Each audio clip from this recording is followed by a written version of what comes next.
Welcome back to the Fox News Specialists. Our specialists today are Laura Ingram and Chris Stirewalt. So let's continue our conversation. Attorney General Jeff Sessions announcing a massive overhaul in sentencing criminals, reversing Obama-era policies that some critics said were too lenient, especially on drug crimes. We know that drugs and crime go hand in hand. They just do. The facts prove that's so.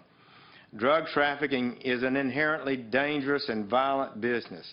If you want to collect a drug debt, you can't file a lawsuit in court. You collect it with the barrel of a gun. If you are a drug trafficker, we will not look the other way. We will not be willfully blind to your misconduct. You drug dealers are going to prison. All right, the new policy orders federal prosecutors to seek the most severe charges possible against criminal suspects. Okay, Stirewalt, I'm going to start with you on this. Now, I'm going to kind of put on my former criminal defense lawyer hat around this. Okay. I think the problem here is that with the Eric Holder and Obama-era things, they really were making, I think they put a Band-Aid on this issue. What they were really trying to address were the mandatory minimums to sentencing reform, which is, by the way, a bipartisan effort. And instead of doing that, going to the heart of reforming that issue, they say, well, let's just turn the other way around some of the most severe crimes to avoid the most severe penalties. And now we have what we have now coming out of sentencing. And this relates to things like charging crack cocaine, cocaine base differently than actual cocaine, da-da-da-da-da. We should remember in this discussion the purpose of the institution of these laws under the Clinton administration. The purpose of the institution of these laws was not about drugs. It was about street crime and murder. It was about places like Baltimore, Detroit, Washington, D.C. When Washington, D.C. had almost 1,000 murders in the late 1980s and the early 1990s each year. These laws were designed to take people off the streets who were gangbangers who were involved in this stuff. So these are not laws about, these were not primarily laws about drug interdiction primarily. They were about cleaning up bad neighborhoods, Cabrini Green, cleaning up the streets, and people like Jeff Sessions would argue that increases in violent crime in communities might have something to do with the rollback of these. Yeah, the war on drugs has been so successful. That's why overdose deaths are going up constantly. This is so ridiculous. He withdrew part of Eric Holder's Smart on Crime initiative, which encouraged people to focus on serious crimes and reduce the amount of people that are going to prison for nonviolent crimes. Why was that a bad thing? Who's thinking that it's a bad thing that we don't have tons and tons of people incarcerated for ridiculous amounts of time because of a nonviolent crime? Well, and it's more expensive, and it doesn't do anybody any good. I don't see the justification for it other than some sort of ideological thing of bad people do drugs, which, by the way, Jeff Sessions has said. He said good people don't smoke marijuana. Oftentimes, annoying people smoke marijuana, but saying that good people don't smoke marijuana, that says everything that needs to be said about his position on this issue.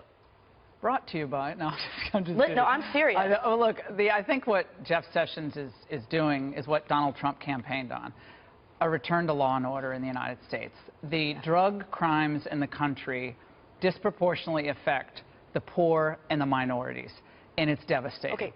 Being in prison disproportionately affects the poor and minorities, particularly in terms of drug offenses. Right, Catherine. What I'm trying to get to is that the drug pushers in this country, especially those connected with the criminal gang element, Florencia 13, the Latin Kings, MS-13, which are marauding the streets of Chicago, Detroit, here in New York City, even with crime down.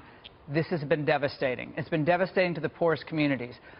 If Democrats or libertarians want to go across the country making this big case that we need to be more compassionate to the drug pushers, then I think we should have that debate morning, noon, and night. Nonviolent criminals. Eric. Well, I don't think that's what he was focusing on today. He wasn't focusing on the nonviolent criminals. Right. Well, listen, I understand. I agree with Laura that this is something that Donald Trump and his base are very, very strong and adamant about. Personally, I've been on record saying, look, I think we overfought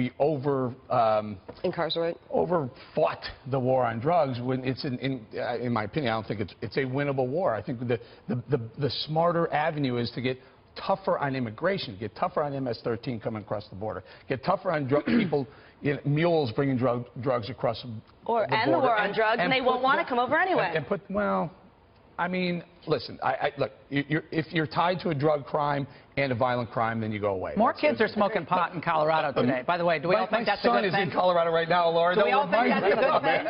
Yay, more kids are smoking pot. Should we throw them all in prison? But I don't think we should give it the imprimatur of legitimacy. Once you do that, kids think it's not a big deal. Mom and dad smoking on the weekend, no big deal. Why can't I?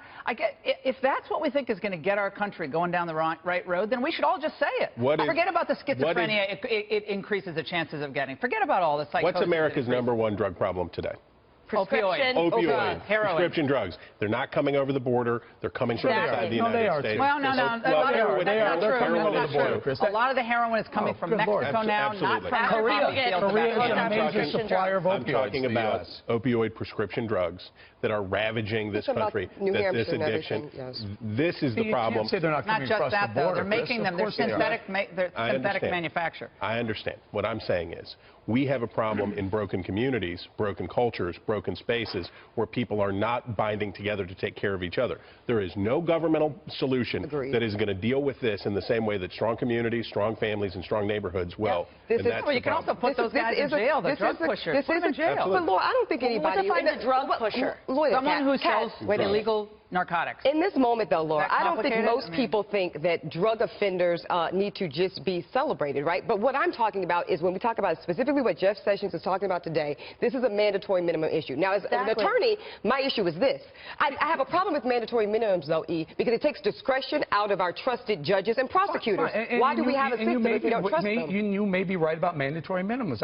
Listen, I think we need reform in that area, absolutely. But, you know, you can draw a distinction between a dealer, a distributor, and a user. And the judge can do that. And the judge can do that themselves. Why a mandatory minimum? Maybe someone has no priors, they have a great life, but they just had like a certain number of pills. They had this number, and they had like were one over for a certain sentence. That is not what Sessions was addressing today. I don't think that he was addressing a change in culture, focusing on incarceration of people for doing drugs, which is very negative and ineffective. I think the culture that was encouraged under the Obama administration was one of more placidity toward the drug culture. There's no doubt about it, and it's a new game now. And I guess we're going to see how that works with Trump. Maybe it'll be an ultimate failure. It could be a complete failure, in which case you'll be proven right. But I think most people think it's a little out of hand. Most Americans want legal marijuana. What we know is that we need a lot of criminal justice reform in this country.